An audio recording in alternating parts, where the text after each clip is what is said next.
صل على سيدنا محمد الفاتح لما أغلق والخاتم لما سبق ناصر الحق بالحق والهادي إلى صراطك المستقيم صلى الله عليه وعلى آله وصحبه حق قدره ومقداره العظيم. اللهم لا سهل إلا ما جعلته سهلا وأنت تجعل الحزن إذا شئت سهلا. Rabbi yassir wa la tu'assir, ya Rabbi tammim bi khair. Bapak Ibu hadirin yang dirahmati Allah Subhanahu wa taala, kita memuji Allah dengan mengucapkan kalimat alhamdulillahi rabbil alamin. Allah masih izinkan kita, Allah takdirkan kita bisa duduk di rumah Allah, bisa bangun di malam yang mulia ini. Kita bermohon kepada Allah, duduk kita di sini mudah-mudahan Allah ampuni dosa kita. Amin. Allah terima amal ibadah kita dan Allah jadikan kita orang-orang yang taat kepada Allah Subhanahu wa taala. Amin ya rabbal alamin. Kemudian salawat dan salam kepada Nabi yang agung, Nabi yang mulia, Sayyidina Rasulullah Muhammad sallallahu alaihi wasallam. Allahumma salli wa sallim wa barik ala Sayyidina Muhammadin wa ala alihi wa sahbihi ajma'in. Salawatu Rabbi wa salamuhu alaika ya Sayyidi wa ya Habibi ya Rasulullah. Bapak Ibu hadirin yang dirahmati Allah Subhanahu wa taala, di dalam Al-Quran surah An-Nisa ayat 18 kita mencoba mengkupas daripada potongan ayat ini. Allah mengatakan walaisatit taubatu lilladzina ya'maluna sayyi'ah. Allah di sini memakai kalimat laisa. Ini tentang taubat, bahwa seorang umat Nabi Muhammad sallallahu alaihi wasallam ketika dia melakukan suatu maksiat, kemudian dia ingin Allah ampuni dosanya, maka dia dianjurkan untuk yang namanya taubat. Taubat ini penting. At-taibu minaz zanbi kaman la zanbalah. Agar seorang itu dia tidak memiliki dosa, dia mesti harus bertaubat. Pada prinsipnya manusia ini banyak melakukan kesalahan, baik kesalahan yang kita sengaja atau kesalahan yang tidak kita sengaja. Maka kalau sudah bertumpuk kesalahan, maka dia sudah menjadi bagian daripada dosa dan sampai ke tahap dosa besar. Kalau orang itu dia tidak bertaubat kepada Allah, maka Allah akan azab dia dengan azab yang pedih. Tapi apabila orang itu bertaubat dia kepada Allah, maka Allah menerima taubatnya dan Allah golongkan dia kepada orang-orang yang ahli surga. Cuman taubat ini ada rukunnya, kata Imam Al-Ghazali. Ada rukun taubat. Imam Al-Ghazali mengatakan dalam kitab Minhajul Abidin, ada rukun taubat, sehingga orang-orang apabila dia melakukan rukunnya itu sesuai cara taubatnya dengan rukunnya, maka taubatnya diterima oleh Allah Subhanahu wa taala. Tapi apabila seorang hamba Allah yang ketika dia bertaubat tapi tidak memiliki rukun daripada rukun taubat, maka taubatnya tidak diterima oleh Allah Subhanahu wa taala. Tapi harus kita ketahui, kita bersyukur kepada Allah. Allah takdirkan kita sebagai umat Nabi Muhammad, taubat kita lebih mudah dibandingkan dengan taubatnya nabi-nabi yang lain, umat nabi-nabi sebelum Nabi Muhammad. Umat Nabi Muhammad, umat nabi-nabi yang lain, ketika dia ingin bertaubat, dia mengadu kepada nabinya, ya Nabi Allah, aku ingin taubat kepada Allah. Bagaimana caranya? Kata umat nabi-nabi yang dulu kepada nabi-nabi mereka, seperti umat Nabi Musa, umat Nabi Isa. Kata nabinya, qatlun nafsi. Engkau ingin taubat? Iya, qatlun nafsi, bunuh diri. Bunuh diri dulu. Jadi ketika dikumpulkan nanti di lapangan, masing-masing di tangannya ada sikin, ada pisau yang tajam. Kemudian gelap, tidak ada cahaya sama sekali. Masing-masing daripada mereka membunuh diri mereka. Ketika mereka membunuh diri mereka dan mereka mati, maka taubat mereka diterima oleh Allah Subhanahu wa taala. Itu cara taubatnya umat Nabi dulu. Umat-umat Nabi dulu seperti itu cara taubatnya di dalam tafsir kita baca. Berbeda halnya dengan kita umat Nabi Muhammad sallallahu alaihi wasallam. Umat Nabi Muhammad apabila ia bertaubat, maka dia cukup memenuhi 3 rukun, kata Imam Al-Ghazali di dalam kitab Minhajul Abidin. Mana dia rukun yang 3? Pertama, astaghfirullah, dia mohon ampun kepada Allah. Kita apabila bertaubat, kita mohon ampun kepada Allah. Makanya kita dianjurkan banyak istighfar. Istighfar itu kan mohon ampun kita kepada Allah. Astaghfirullah, astaghfirullah, astaghfirullah, astaghfirullah. Itu cara taubat, rukun taubat yang pertama umat Nabi Muhammadin sallallahu alaihi wasallam. Kemudian Nabi saja, Nabi di dalam hadis sahih disebutkan Rasulullah sallallahu alaihi wasallam mengucapkan istighfar dalam satu hari itu 100 kali. 100 kali Nabi istighfar. Astaghfirullah, astaghfirullah, astaghfirullah 100 kali. Apakah Nabi mohon ampun kepada Allah atas maksiat dan dosa? Tidak. Menurut ulama ahlu sunnah wal jamaah, menurut Imam Ilan di dalam Dalilul Falihin disebutkan istighfar Nabi 100 kali astaghfirullah, astaghfirullah, astaghfirullah bukan karena Nabi pernah melakukan dosa, bukan karena Nabi pernah melakukan maksiat kepada Allah, tapi an-nuqsanun fil ibadah, akan tetapi Nabi merasa dirinya kurang dalam ibadah. Jadi istighfar Nabi, Nabi merasa bersalah karena Nabi kurang melaksanakan ibadah. Istighfar kita memang semata-mata bukan kurang ibadah, tapi dengan banyaknya dosa. Maka berbeda istighfar kita dengan istighfar Rasulullah. Nabi istighfar itu karena merasa kurang ibadah, sedangkan kita istighfar itu karena banyaknya dosa yang kita lakukan, belum lagi kurang ibadah. Dosa sudah banyak, kurang pula kita ibadah lagi. Jadi kalau boleh kita umpamakan, kita kali-kalikan Nabi saja kurang ibadah 100 kali istighfar dalam setiap hari, mungkin kita bisa 100 miliar kali istighfar kepada Allah. Maka oleh karena itu istighfarlah kita selalu kepada Allah Subhanahu wa taala. Kita bukan saja kurang ibadah, dosa banyak ia juga. Dosa banyak, karena apalagi kita hidup di zaman fitnah, hidup di akhir zaman, keluar rumah untuk ibadah melakukan dosa. Ibadah yang kita lakukan pun sekejap setelah itu hilang pahala, dan itu tanda bahawa kita hidup di zaman fitnah. Kalau Rasulullah kurang, macam mana lagi ibadah Nabi? Hatta tatafa'a qadamai, katanya dalam riwayat, sampai bengkak kaki Rasulullah sallallahu alaihi wasallam. Sayyidah Aisyah datang ke Rasulullah sallallahu alaihi wasallam, "Ya Rasulullah, bukannya engkau adalah hamba Allah, bukannya engkau adalah pilihan Allah, bukannya surga sudah dijamin pada engkau, bagaimana, kenapa engkau memaksakan diri engkau untuk ibadah?" Kata Rasulullah sallallahu alaihi wasallam, "Inni uhibbu 'abdan syakura." Aku ini ingin digolongkan Allah menjadi orang yang pandai bersyukur. Jadi bukan saja kita ibadah ini karena ingin mengharapkan redha, mengharapkan pahala, mengharapkan surga, mengharapkan apa segala yang tapi juga tanda kita bersyukur kepada Allah Subhanahu wa taala. Bayangkan saja ibadah Nabi. Makanya kita heran juga kenapa Nabi mengatakan ibadah Nabi kurang. Ibadah Rasulullah saja dalam satu rakaat salat tahajud Nabi itu memakai 3 surah. Surah Al-Baqarah, surah Ali Imran, melompat kepada surah Al-Maidah. Itu yang dibaca oleh Rasulullah dalam satu rakaat. Berapa lamanya kira-kira rakaat Rasulullah? Satu rakaat itu Al-Baqarah 2 juz setengah, Ali Imran 1 juz setengah, kemudian langsung kepada Al-Maidah. Berapa? 3 surah dalam satu rakaat. Begitu Rasulullah sallallahu alaihi wasallam salat malamnya. Mengatakan masih kurang ibadah. Bagaimana dengan kita yang salat kadang inna a'taina wal asri, kul a'udzu birabbin falaq, kul a'udzu bin nas, lebih jauh kurang lagi ibadahnya. Maka oleh karena itu jangan segan-segan kita untuk istighfar kepada Allah. Astaghfirullah, astaghfirullah, astaghfirullah, astaghfirullah. Lebih layak lagi kita rasanya untuk mohon ampun kepada Allah dibandingkan dengan Rasulullah sallallahu alaihi wasallam. Rukun taubat yang kedua adalah menyesali perbuatan maksiat itu. Kita istighfar, kemudian kita sesali maksiat yang pernah kita lakukan. Kita pernah melakukan maksiat, baik maksiat kecil maupun maksiat besar, menyesal kita di dalam hati kita, menyesal. Tanda seseorang itu menyesal adalah bahawa dia membenci perangai yang ia lakukan itu. Itu tanda orang itu menyesal. Tapi kalau ada orang bilang, "Oh, menyesal saya telah melakukannya," tapi tak ada kebencian sedikit pun terhadap perangai yang dia lakukan, berarti dia belum disebut orang yang menyesal.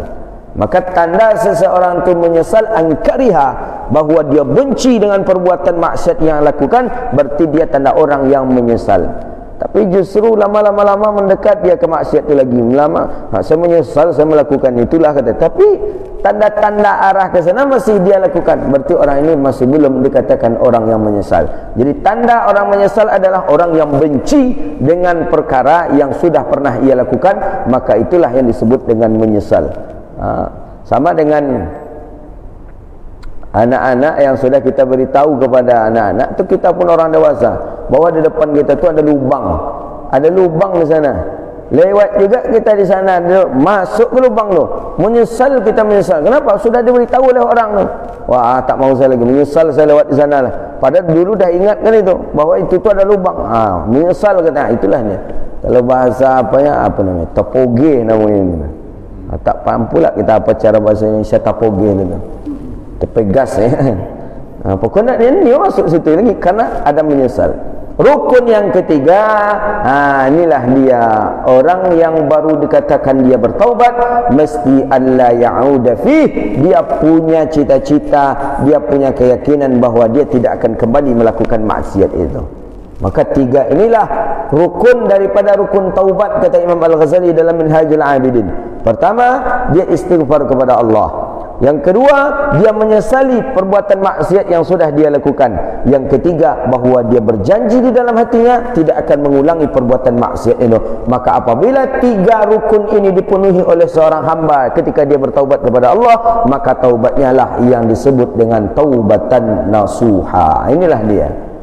Tapi apabila tiga ini tidak ada, dan dia sekadar ucapan saya taubatlah lagi kepada Allah, saya taubatlah, saya mohon ampun sajalah saya kepada Allah lagi, tapi tidak ada penyesalan sama sekali, dan tidak ada cita-citanya untuk tidak mengulangi lagi, maka taubatnya tidak diterima oleh Allah Subhanahu wa taala. Maka Allah katakan, sampai kapan taubat orang itu?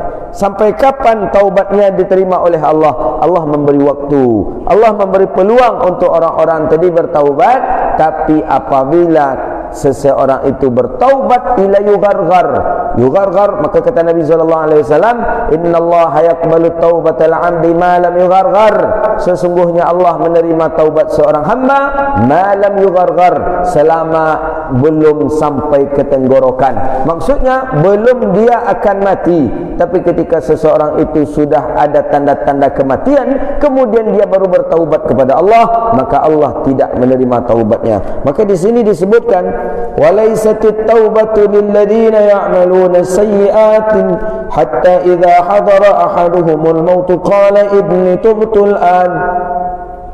Tidaklah diterima taubat, kata Allah dalam Al-Quran, lilladzina, orang-orang yang ya'maluna, melakukan perangai maksiat, hatta idza hadara ahaduhumul maut, ketika dia melakukan maksiat setelah itu belum taubat.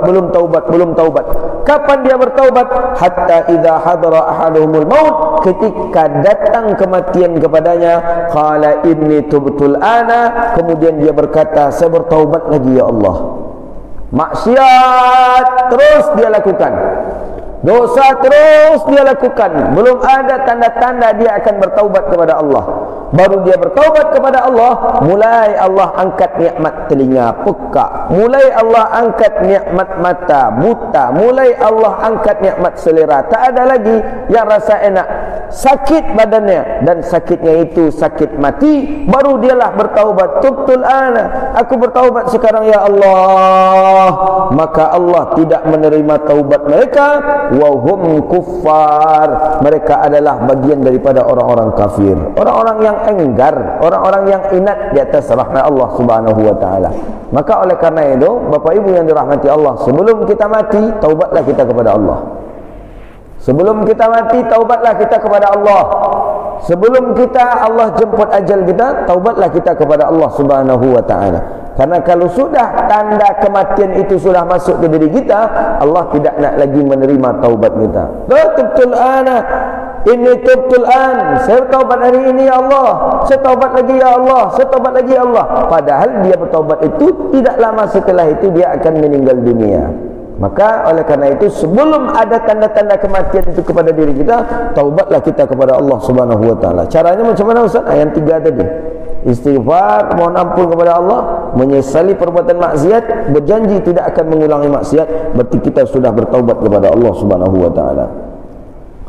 Ulaika a'tadna lahum 'adzaban alima, dan bagi mereka itu sudah disediakan, kami sediakan bagi mereka itu azaban alima, azab yang sangat pedih. Jadi kalau sudah ada tanda kematian baru kita taubat kepada Allah, Allah tidak terima taubat kita, dan Allah sudah menyediakan tempat di neraka untuk kita, azaban alima, dan kita diazab dengan azab yang pedih. Maka selagi Allah berikan kita hidup, taubat cepat kepada Allah. Ini kalau kita tengok-tengoklah dengan situasi saat sekarang ini, tanda Allah masih memberikan kepada kita peluang untuk bisa kita bertaubat kepada Allah. Baru kemarin kita berbicara dengan teman-teman kita, kemudian di sore harinya dipanggil oleh Allah Subhanahu wa taala.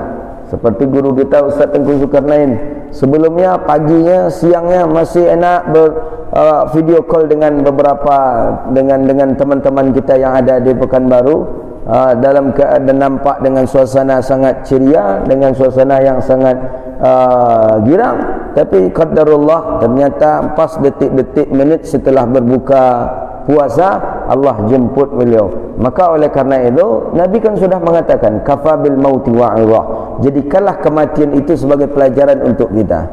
Ayyukum ahsanu amala, di dalam surah Al-Muluk kan sudah disebutkan alladzi khalaqal mauta wal hayata liyabluwakum ayyukum ahsanu amala. Allah mewafatkan seseorang, Allah hidupkan seseorang, kita Allah takdirkan hidup liyahsana amala, untuk kembali kita memperbagus amalan kita. Jadi kalau Ramadan kemarin tidak bagus amalan kita, Allah takdirkan kita hidup kembali, berarti Allah ingin kita membaguskan amalan kita di tahun ini. Tapi kalau ada juga kita yang tidak bagus ibadah tahun ini dibandingkan dengan tahun kemarin, berarti kita termasuk orang-orang yang merugi. Maka azaban alima, jadi azab yang pedih sudah disediakan buat siapa? Buat orang-orang yang tidak sempat dia bertaubat kepada Allah dan dia sudah meninggal dunia.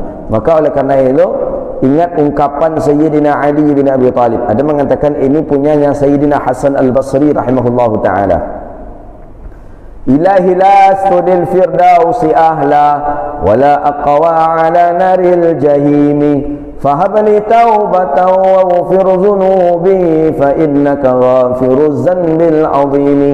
Ini selalu didengung-dengungkan oleh orang-orang saleh, karena ini bagian daripada quwwatul qulub, bacaan-bacaan yang bisa membuat iman kita kuat. Ilahi lastu lil firdausi ahla, ya Allah, aku tidaklah rasanya layak masuk kepada surgamu, aku tak layak menjadi penduduk surga firdausmu ya Allah. Memang tak layak kita, dibandingkan ibadah kita dengan ibadah sahabat, tidak layak. Sahabat dalam satu hari itu dalam Ramadan khatam Qurannya sampai 3-4 kali. Kita dalam Ramadan kalaupun ada mungkin sekali, kalaupun agak lebih mungkin ada, cuman tidak berapa orang. Ibadahnya sahabat, ibadahnya para awliya salihin berbeda kadarnya dengan kadar kita. Tak layak rasanya kita masuk ke dalam surga Allah. Wala aqwa ala naril jahimi, tapi ya Allah kami pun tidak sanggup masuk ke dalam neraka Engkau yang panas. Tak sanggup masuk surga, tak layak. Karena kita orang yang tidak memiliki apa-apa masuk pula ke istana yang megah, tak mungkin, tak layak. Tapi wala aqwa ala naril jahimi, tapi tak pula kuat masuk ke dalam neraka. Tak pula sanggup kami masuk ke dalam neraka Engkau ya Allah. Kata Hasan Al-Basri, kata Imam Sayyidina Ali. Jadi bagaimana? Fahabali taubatan waghfir dhunubi fa innaka ghafiruz zanbil azimi. Maka kalau sudah seperti itu, fahabali taubatan, maka berikanlah kepada kami taubat, terimalah taubat kami ya Allah, waghfir dhunubi, dan ampunilah daripada dosaku. Kemudian setelah itu apa? Ilahi ya ilahi ya ilahi ilahi taubatan qabla al-mamati. Ya Allah ya Allah ya Allah, terimalah taubatku sebelum aku mati. Itu dia ujungnya. Masuk surga tak pantas, masuk neraka tak sanggup. Jadi bagaimana? Terimalah taubat, itu saja lagi. Kalau sudah Allah terima taubat qabla al-mawati, sebelum mati. Kalau sudah Allah terima taubat kita sebelum kita mati, setidaknya kita dapat daripada ayat ini, a'tadna lahum adzaban alima, kita terhindar daripada neraka Allah. Masuk surga tak layak, masuk neraka tak mampu. Jadi bagaimana? Ampuni sajalah dosa kami ya Allah, terima sajalah taubat kami ya Allah, maka kita terhindar daripada a'tadna lahum adzaban alima. Maka oleh kerana itu Bapak Ibu yang dirahmati Allah, kita diberi Allah peluang untuk hidup, diberi peluang oleh Allah untuk melakukan amalan-amalan soleh, maka janganlah sampai kita luputkan kegiatan kita, keseharian kita dalam beramal, berubudiyah kepada Allah Subhanahu wa taala. Kalau kita hitung-hitung kehidupan kita di dunia ini berapalah. Ada orang yang Allah takdirkan hidup, kalau kita baca hadis Nabi itu, umur daripada umatku kata Rasulullah ma baina 60 wa 70, di antara 60 70. Maksud antara 60 70, 60 ke 70 itulah umur daripada umatku. Kalaupun ada lebih daripada itu, ada, tapi sedikit saja daripada mereka lebih. Kita tengok orang yang usia 62, 63, 64, antara itu saja umurnya. Maka bukan berarti orang yang belum sampai umurnya 60 dia tidak akan meninggal dunia. Bisa saja, qadarullah. Tapi sebelum kita mati, siapkanlah kita sudah bertaubat kepada Allah Subhanahu wa taala. Jadi cara taubatnya bagaimana? Pertama, istighfar sebanyak-banyaknya.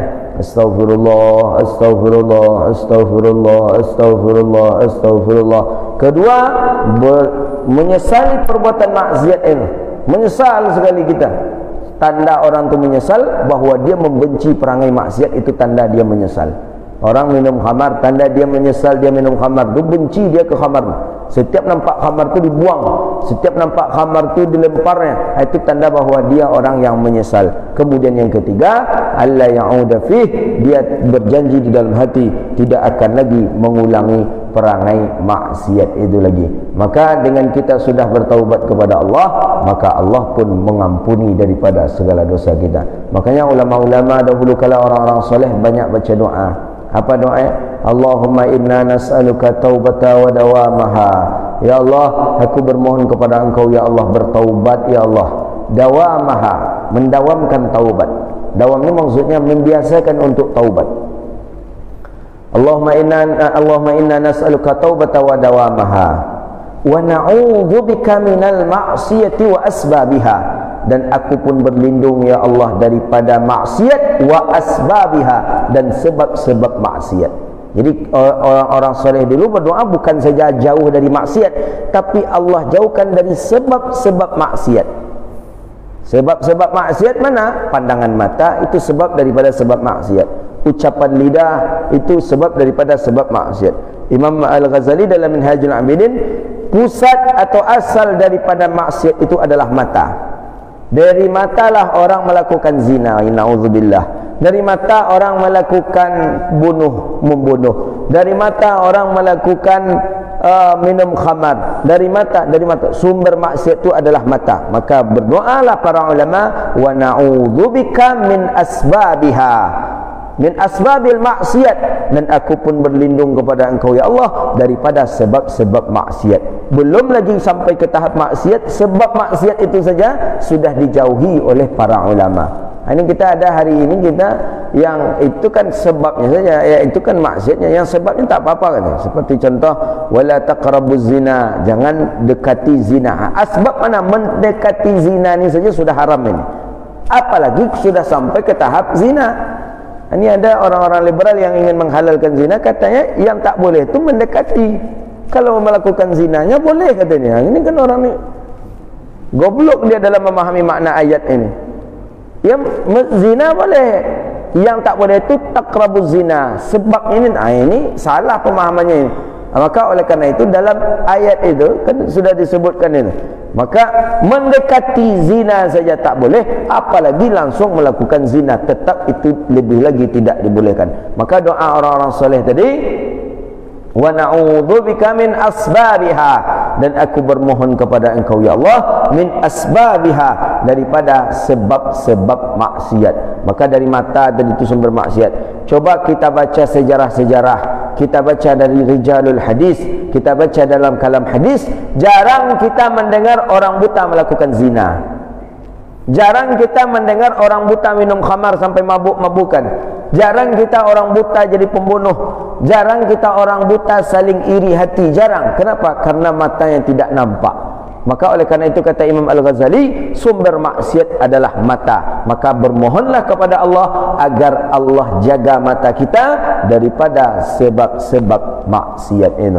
Maka oleh karena itu kita bermohon kepada Allah, Allah terima taubat kita, Allah jauhkan kita daripada maksiat, dan mudah-mudahan Allah terima amal ibadah kita. Amin ya rabbal alamin. Baik, itulah kajian kita pada malam hari yang mulia ini. Mudah-mudahan bermanfaat dan mudah-mudahan Allah berikan dan takdirkan malam Lailatul Qadar juga kepada kita. Malam Lailatul Qadar ni dalam kitab Syarah Bulughul Maram Misbahuz Zulam itu ada 49 pendapat para ulama tentang malam Lailatul Qadar. Dari 49, yang paling banyak pendapat ulama mengatakan bahawa malam Lailatul Qadar itu terjatuh atau terjadi di 10 terakhir bulan Ramadan.